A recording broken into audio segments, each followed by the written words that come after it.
I've been attached with the feeling of waking up with you by my side.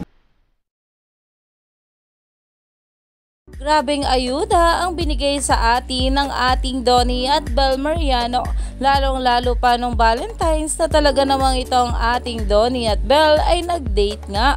Pero dahil nga rin dito ay talaga namang itong ating Donnie ay nabitin nga raw dito.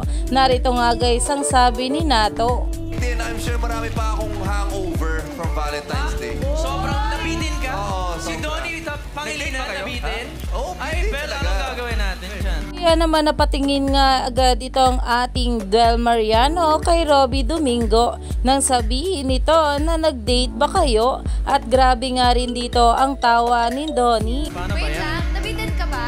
Uy! Pwes! Nag-date ba kayo? Wait lang, Pwes! Ituloy natin ang pinakamasayang pep party ever dito sa ASA. Siyempre. Kaya naman umani pa nga ito ng maraming komento at pinag-uusapan na, dahil alam naman natin na itong ang ating Donnie at Bel kapag nasa ASAP ay paniguradong laglag malala kay Robby Domingo. Kaya naman stay tuned lang tayo for more update kila Donnie at Bel sa mga susunod pa na ayuda, dahil marami pa nga talaga tayong dapat abangan sa ating couple ngayong araw.